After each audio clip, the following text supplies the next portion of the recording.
Jacksonville. A child was born who couldn't sit still. 86 years later with no regret. You know that man can't sit still yet. The Great Depression couldn't get him down. He worked for his dad's store in town, collecting money in small amounts. Poor whites and blacks in their furniture accounts. Stetson Kennedy wants us all to be free. Stetson Kennedy wants us all to be free.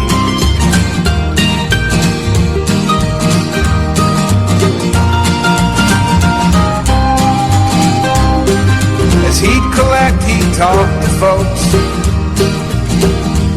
He'd hear legends, tales, songs, and jokes.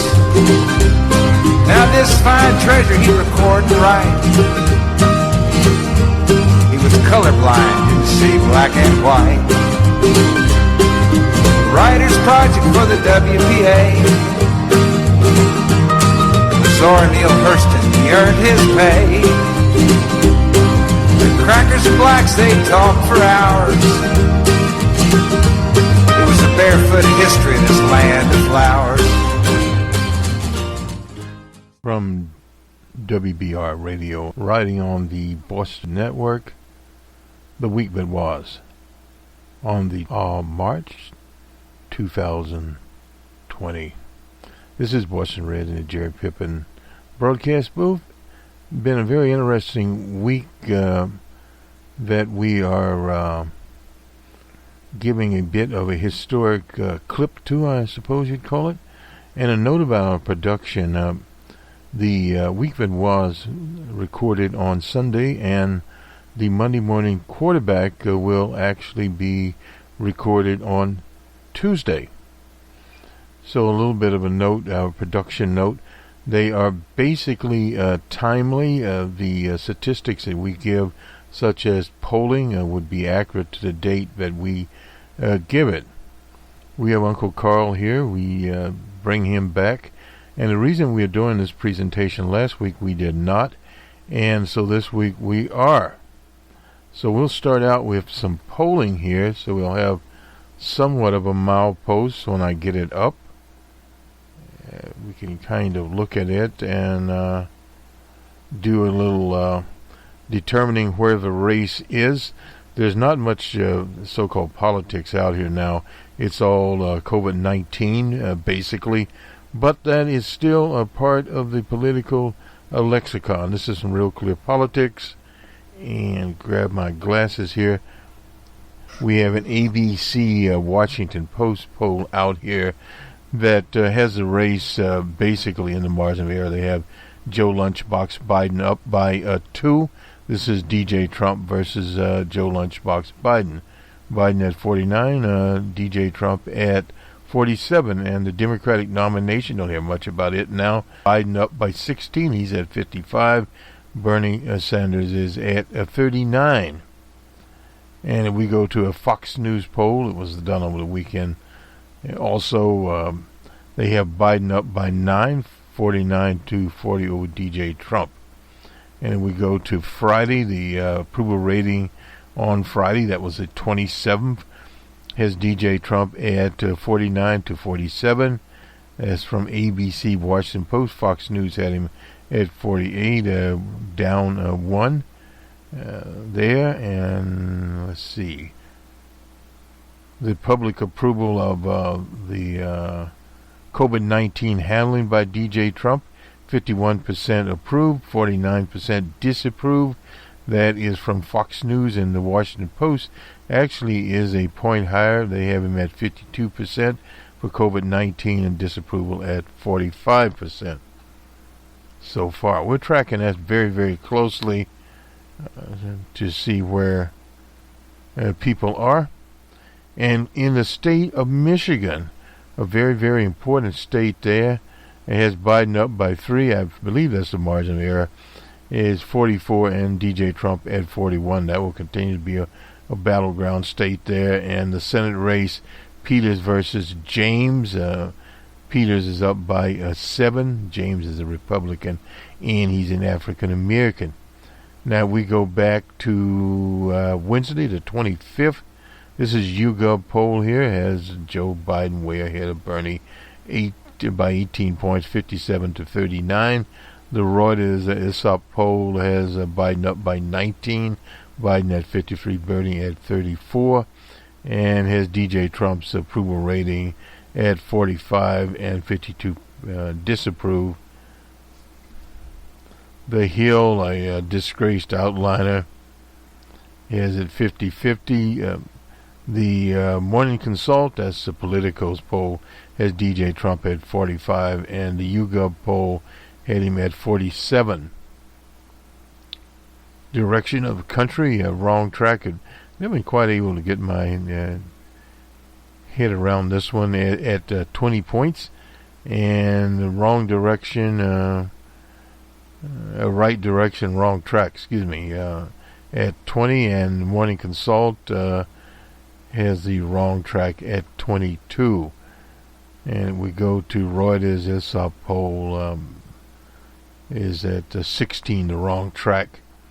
And the approval handling of COVID-19 by the president, it's up by 549 to 44. And from The Economist, this now was on Wednesday, 48% approved, 46% disapproved. Those numbers will move around continuously as we move around here. Let me just go to Washington Post very quickly here. And this is an article on the 28th by Isaac Stanley Becker and Chelsea Jans. The title of this article is "No Difference from New York. Urban Centers Nationwide Grind for a Catastrophic Virus Outbreak." So this is a roundup of various cities. Chicago, the Army Corps of Engineers was preparing to erect 2,500 patient quarters. Some convention halls, those at McCormick Place for those that have been to Chicago. The largest convention center in North America. In Detroit, major hospital system was reading a letter for patients and families outlining how scarce ventilators would be allocated, and saying those with the best chance of survival would get priority. Now, this is what, when the Obamacare Act was debated, called medical rationing. In Albany, Georgia, a hospital executive was trained to send patients to other hospitals. The number of deaths doubled in a matter of days. That's Albany, Georgia. Remember, there was a famous civil rights campaign in Albany, Georgia. While it ravages New York and metastasizes throughout much of the Northeast, the COVID-19 virus is quickly bearing down on new hotspots, sending doctors and first responders to scramble. And they mentioned some cities here, including Boston, still unable to conduct widespread testing. Testing's getting a little bit better now. There is more testing out there, more testing kits. And, of course, as the nation gets more test kits, according to DJ Trump, 1 million people have been tested. Now, this in Boston, Detroit, Chicago, Atlanta, Milwaukee, and Los Angeles are watching caseloads climb and taking extraordinary measures. I worry that New York might not be the worst case scenario when you think about other states that have older and less healthy populations. If your hospital beds are available, that's a professor of operation management at the MIT. Last name is Levi. Has developed modeling tools designed to help public officials prepare for the Novik virus here, that caused COVID-19. She points particularly to Illinois, Cook County, which includes Chicago, Wayne County, of course that is Detroit, which includes Detroit, that's in Michigan, The virus is spreading inland, following intense introductions into the coastal areas. That's from Joseph Eisenstein, professor and chair of epidemiology of the University of Michigan. International comparisons are scary, he said, given the size of the U.S., compared obviously with Italy and South Korea. The public, we're reluctant here to enlist the familiar, fairly draconian method used to contain the outbreak in China without sealing all borders. Even just a few cases can see their transmissions to new states. That's what Professor Eisenberg says. Because Chicago and Detroit are important hubs, they also could be introduced at various points in time with intensity.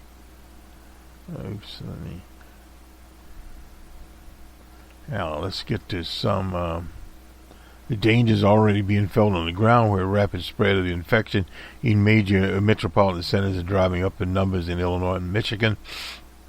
By Friday, 3,026 cases and 3,675 cases respectively. MIT model suggests that Northwestern Memorial, that's a prime center, medical center in Chicago, will be overrun once the infection rate reaches 3%.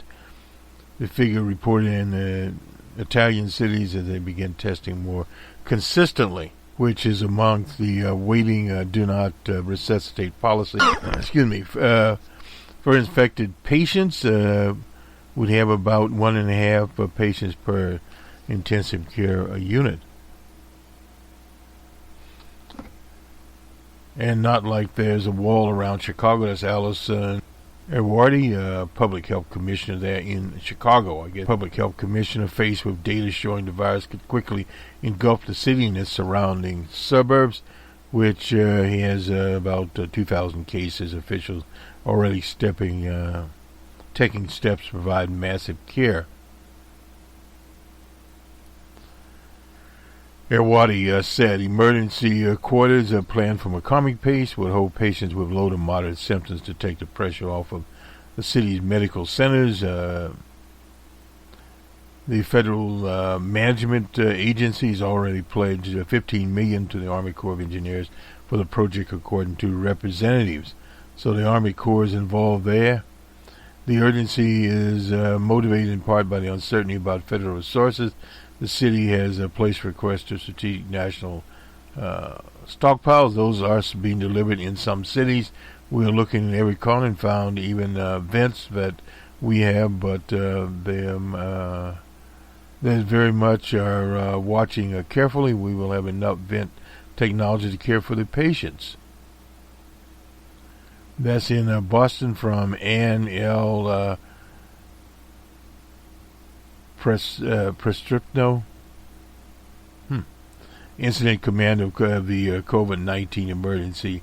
That's at Mass General, which has about 45 people on ventilators, and 26 of them confirmed or suspicious COVID-19 cases. That's in the heart of Boston. The numbers were climbing quickly between, as of Friday, identified 823 new cases, an increase of 34%. That brought the state's total to 3,240. Pastrip, who led Mass General response to the Marathon bombing, that was in 2003, bigger and more complicated than anything we've seen before. The mayor there, Mayor Walsh, said the city was planning the eventuality of an overflow. Detroit has 1,000 confirmed cases. They're coordinating, you see more and more of this, coordinating with 32 hospitals and 85 emergency medical services agencies. That is in Wayne County. And we're at capacity as the virus reaches its testicles to outlining counties. And that is always the fear in many of these states. They're underscoring the peculiar situation in Detroit, as the Henry Ford healthcare system drafted a grim letter to patients, their families paying the hospital's calculations if it doesn't have enough equipment to treat everyone. Some patients will be extremely sick and very unlikely to survive the illness. Again, this is back to rationing. You hear this, different cities here. Among those who would not be eligible were suffering from severe heart, lung, kidney, and liver failure, as well as those with a terminal cancer. Hospitals throughout Michigan were already receiving instructions for splitting of ventilators. They talked about this. One department in Wayne County, she said, has been closed and converted into a facility just for treating victims of the virus, which has 32 sickened workers there. Of the sheriff's department, killed one commander. It was another sign beyond the toll on health workers. 4 members of the Chicago Fire Department have tested positive. That's according to Larry Langsford there. In New Orleans, the police department said, what did they say? 63 officers were either sick or quarantined, about 5% of the force. Boy. The city, which has reached 2,298 cases by midday Saturday, was the highest COVID-19 death rate per capita in the country, and could run out of ventilators by early, that's according to the governor there, John Bell Edwards. By early April, which we were approaching several days ago, the state ordered 12,000 of the life-saving breathing devices, 5,000 from the strategic storage, and 7,000 from private vendors. We have received only 192. Cooper Smith is a critical care surgeon in Atlanta who is managing Emory's healthcare COVID-19 response across 15 intensive care units in 6 hospitals. Said he was opening a new ICU dedicated to the virus a few days ago. Nearly 200 miles south of Atlanta, the virus is overwhelming rural community. We already talked about Albany, Georgia. That's a city of 73,000. Doctors and nurses bruised from a face mask were laboring 16 to 18 hours a day. That strain is on many people. Out in Los Angeles, the USS Mercy has arrived. It's a 1,000-bed Navy ship, hospital bed Navy ship there. And in L.A., the homeless population, which numbers about 45,000, the city is turning 42 recreation centers into shelters nationwide. The governor there has arranged for more than 4,000 hotel rooms to be used for the homeless from Oakland to San Diego. Many of the so-called spots have yet been filled. Tom Barrett, he's in Milwaukee, said there's only about 4,000 available nation or statewide. Treating the homeless population, city is quickly running out of beds. The Army Corps was scouting locations for overflow facilities, and they haven't got a site in Wisconsin yet. Out in Colorado, they are adding 4,000 new hospital beds by May. Not enough, too slow. Another 5,000 by the summer. The state has 1,734 confirmed cases and is equipped with 900 ventilators. An estimated need is 7,000. That's according to Polis, the governor. Mass General was treating 61 patients with confirmed cases. That was on Friday, but 89 hospital employees have also tested positive. Another 281 furloughed out of concern for their exposure. That's at Mass General. Oh boy! So this is where it basically stands out there.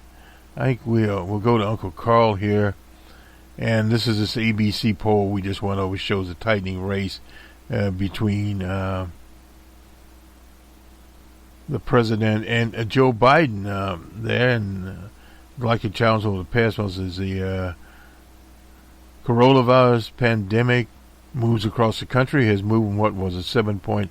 Trump has moved from a 7-point deficit to about a tie. That's according to them with Joe Lunchbox Biden. We already gave you the numbers there. Trump is more trusted to handle the economy, while Biden on the healthcare issue. That's going to be very interesting as the rate of unemployed people go up. Now, this race they needed is 1,991, and at the present time, 277 delegates is the lead. the lunchbox Biden has over Bernie Sanders. Not very much at all. So this race is still open. New polls find that Biden maintains a strong lead nationally over his remaining rival. Well,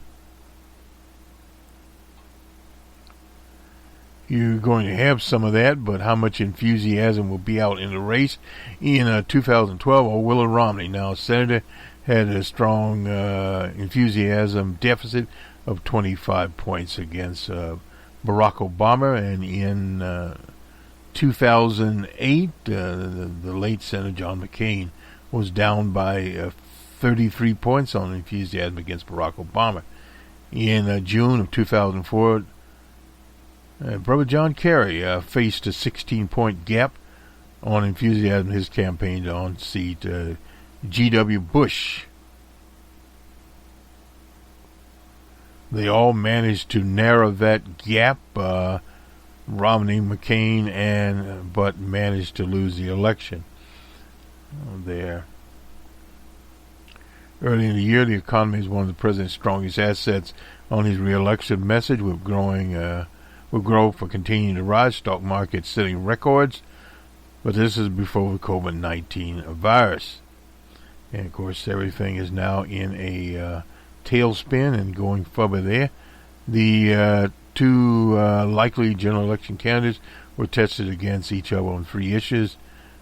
On who is more trusted to handle the economy, 52% of registered voters named Trump, 42% named Biden. On health care, it was Biden by 10 points.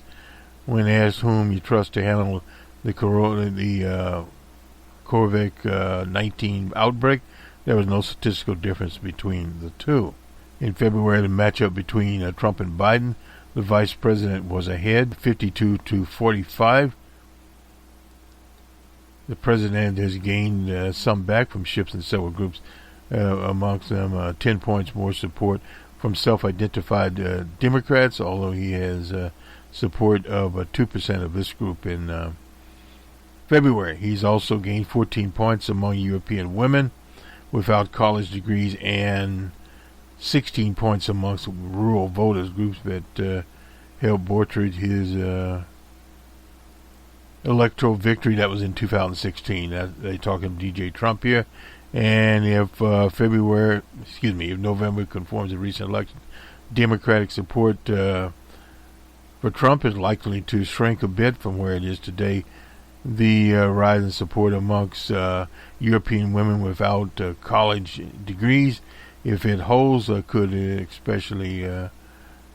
especially significant for DJ Trump, as there has been erosion amongst groups over the past 2 years. Meanwhile, the president is counting on big turnouts, obviously in rural areas.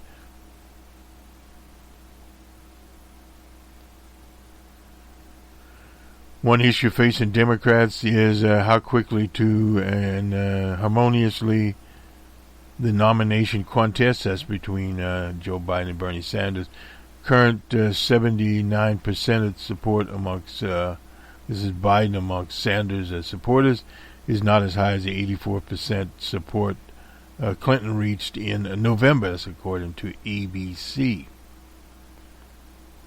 This is was conducted March 22nd through 25th, a random sample of 1,003, and let's see here, 845 people there, period. Let me just get in quickly here, and we'll go to Uncle Carl. The COVID-19 poses a heightened threat in jails and prisons. We've seen a lot of this.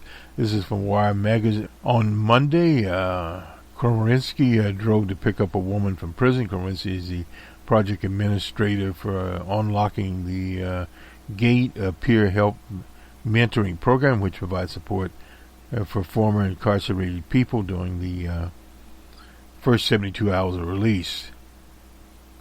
The woman she had come to collect was unable to leave custody due to extra security measures put in place during the COVID-19 outbreak. She will have to wait for over 14 days before she can travel from prison to post-correctional treatment. just in case she had been exposed to COVID-19 while incarcerated. Korensky said, now with COVID-19, it's very hard. The woman will have to wait and hope she doesn't get sick. Well, literally while she's waiting. ICE has gone on, let's see.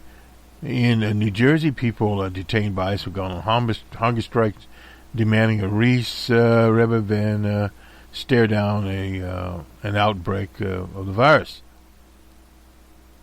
In Italy and Colombia, those fears have turned violent, sparking riots that resulted in thousands of deaths there. So this is a prison population. Harvey Weinstein is currently incarcerated at the Wheaton Correction Center. That's in western New York State, but the disgraced mogul has reportedly tested positive. He was previously held at Rikers Island. DJ Trump asked about releasing people, said we've been asked about that, and we're going to take a look at it, but it's a bit of a problem. He replied, but when we talk about total nonviolence, we are talking about those who are totally nonviolent prisoners. We actually look at them anyway. So there is concern. Prisons, of course, are crowded in California, more than 130% capacity. That's according to the ACLU of Northern California. While some inmates are housed in 2 cells, many are in open dormitories. Many prisons are short on soap, and even if they did have it, it's not necessarily free. In many facilities, hand sanitizer is contraband. So in other words, and plus they have people infected with various things, tuberculosis, HIV, etc. So in other words, they have a problem. Prison infirmaries generally lack life support equipment. That is from Brent Williams, Director of Criminal Justice and Healthcare Policy, UC San Francisco. In Texas Department of Criminal Justice, before they set foot in the unit, everybody fills out a questionnaire, gets a temperature screened at the back gate. If the person running a temperature of 100.4 higher, they will be put in masks and gowns and medically isolated. But the one exception to visitation policy is in the case that the incarcerated person is due to be executed. We have a protocol in place for scheduling personal visits and attorney visits if they're going to get to the point of execution. Texas courts have issued 60-day stays of execution for 2 people.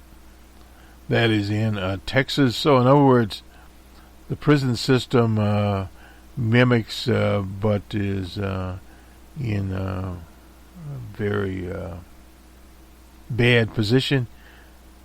COVID-19 is not going to respect the borders of prison wall. It will be transferred prison to communities, and that is the problem right there. It said Williams, protecting the health of people in prison is an essential way to protect the health of our communities, because these prison officials, guards, etc., do in fact live in the communities. So that in itself is a very, very big problem out there. Let's change course here and go to Uncle Carl, and then we'll remember the late senator that Jerry Pippen used to interview. His name was Tom Coburn. And the Wall Street Journal wrote about him. And let's get to it here in a second. We'll get to Uncle Carl. Change horses a bit here, which means we're changing workstations a bit to do this. COVID-19 crisis upended life in America, including the presidential campaign. Both the former VP Biden and Trump now face new strategic challenges. The country is watching as the U.S.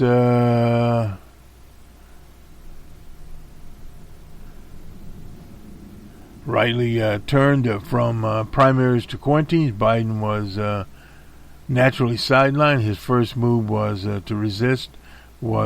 convert his home rec room into studios so he can appear on cable TV shows. It wasn't enough. His speech on Monday was vague, flimsy, and marred by malfunctioning teleprompters. It was a mess. And discourse of the 40s. The video stream isn't kind to Biden.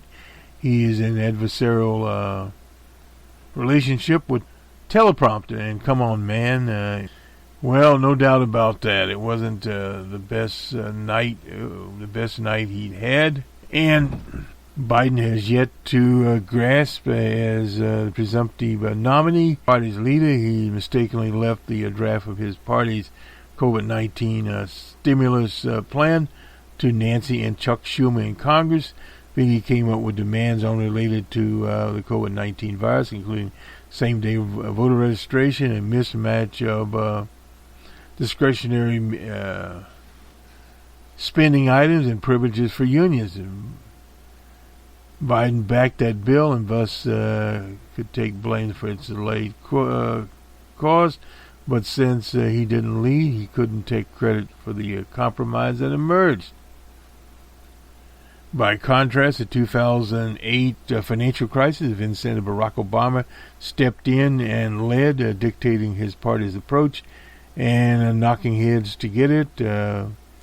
Biden didn't display the ability or the gratis, rather than lead off camera. He wanted the limelight that is instinct may damage the credibility he needs to dominate the stage later. This time, his time is better spent preparing a better campaign, improving the candidate. Biden must also soon decide whether to keep moving left or emphasize that he is a more centrist Democrat. Picking the first course would suggest that he believes the victory's fall depends on mobilizing Bernie Sanders' backers by agreeing with many of Bernie's positions. My words, not Uncle Carl's. The COVID-19 crisis presents Mr. Trump with a bigger potential upside and downside. Americans don't blame presidents for unforeseen emergencies, but do judge how they respond. Presidents must not only execute a broad and effective response over time, but also speak to people's concerns and aims for unity. In those moments, the president is the country's principal voice, but not the only one. He must include other leaders and experts in the frame. He's been trying to do that lately. DJ Trump. Somewhat rocky start. Trump's team has hit the stride with substantive decisions, regular briefings, in our opinion, too many regular briefings. The president's marathon 2-hour sessions in the White House briefing room on Monday wasn't without glitches, but he was very useful myself.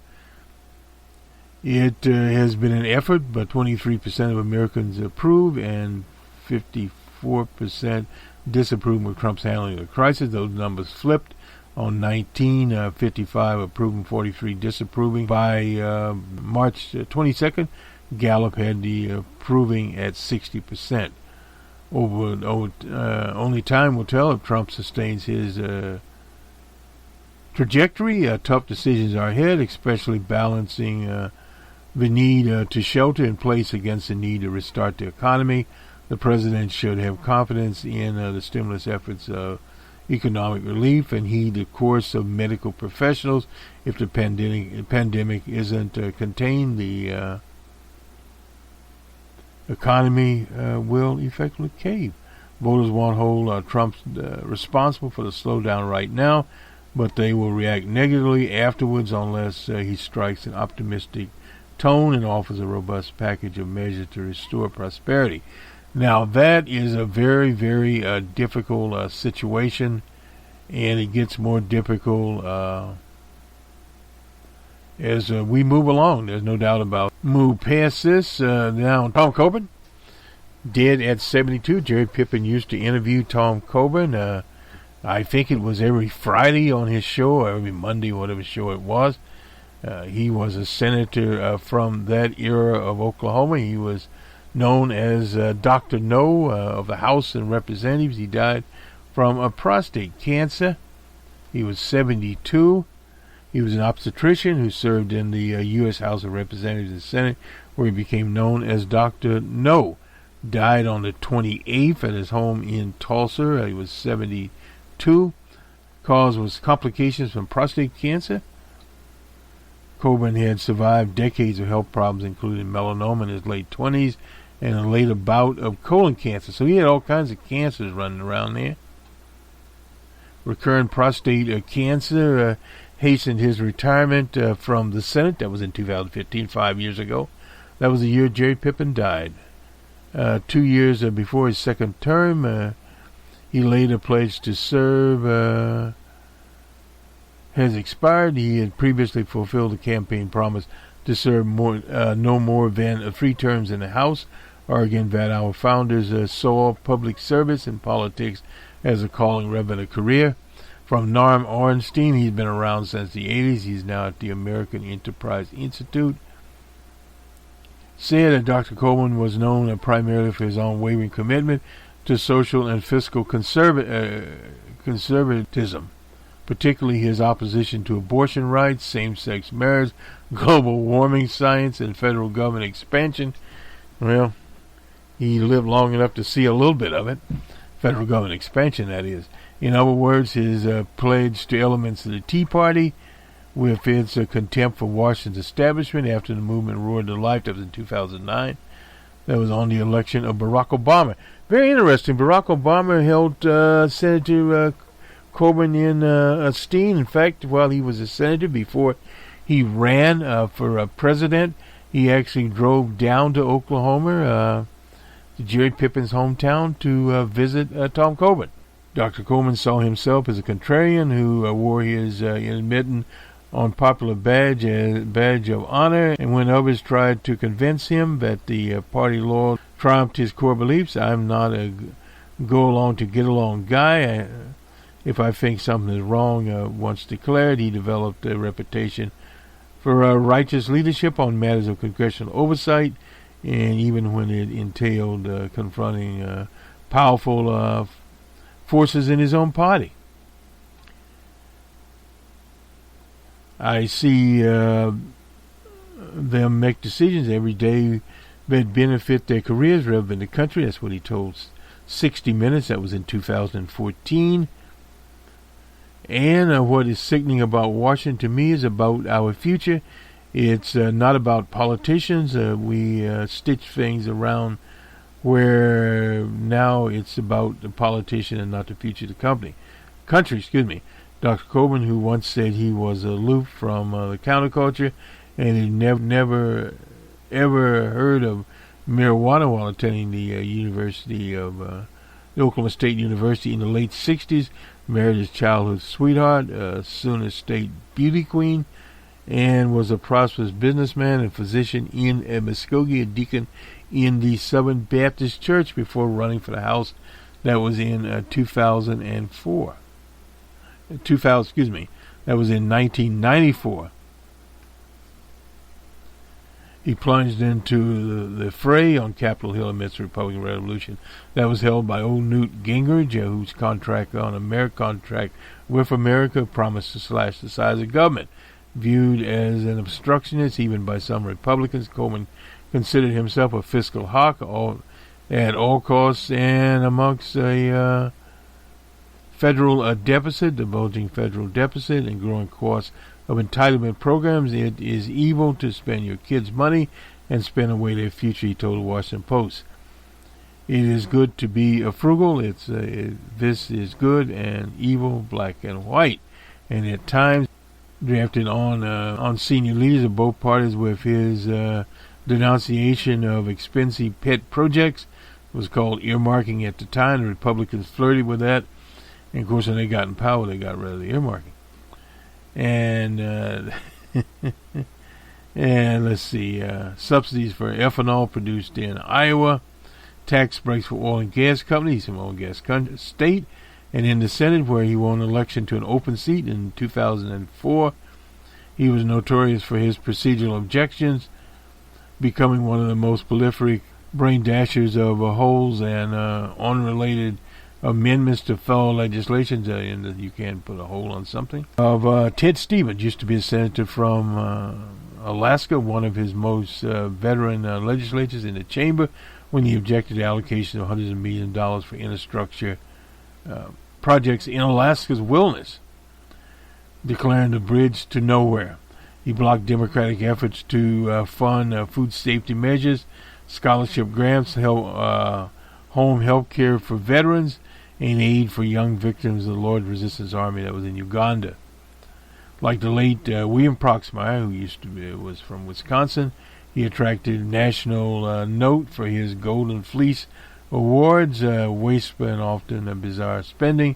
Dr. Coleman issued an annual waste book to denounce what he considered abuse of taxpayer money, and amongst those examples he once highlighted $500,000 annual subsidy for a sparsely used airport in Oklahoma. Various types of streaks here. Ornstein said by embracing the concept poisons to many of his party, tax increases on wealthy earners to balance the budget and respectful working relationship with Barack Obama. Then highly visibly Barack Obama. I'll see if I can find that picture, and delivered his address to Congress surprised many observers.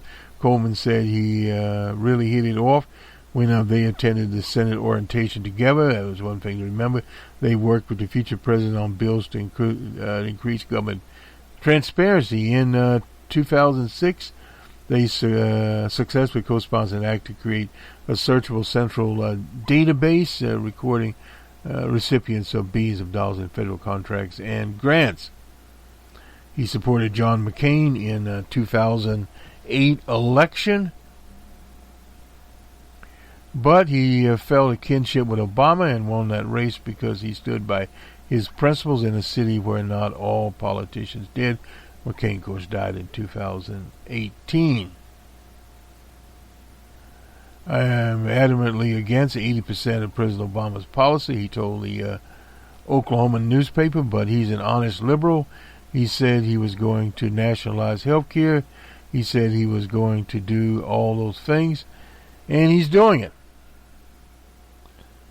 And am I to hate him because he's a different point of view? He continued, or should I love him and try to touch his heart and change? Born in Casper, Wyoming, on March the 14th, 1948, grew up in Muskogee. Father started a company specializing in processing of optical lens. The firm consumed family life, with young Coben and his siblings working for a quarter of an hour, sorting nuts and bolts and washers. By the time the future senator was in high school, the optical industry had grown into the city's largest employer. But his home life was difficult, with an alcoholic father from whom he grew apart. It was painful, mainly to heal. And I'll skip a little bit this. With a single-minded drive for business success, he graduated from the Oklahoma State University in 1970, went to work for the Coburn Optical, managing its lens division. He was uneasy with his father, led him to open a branch in Virginia, near Richmond, anyway. And it was bought by Revlon, the cosmetic company, back in, 1975, but Coleman found it hard to disguise his distaste for the new management imported from New York. He was diagnosed with melanoma that year. Let me just skip down. This article is longer than I thought it was. And this is, let's see what else here. Coburn was a terrific oversight partner in the Senate. This is from, I believe, Senate 11 here. After departing Congress, Coburn continued to work with public policy groups and other organizations devoted to reducing government. He wrote a book, Smashing the D.C. Monopoly, His Time in Government, and he told The Hill that hadn't taught him anything he didn't know from his years in business. Corporate America, he said, is often like the federal government, full of power centers that protect power.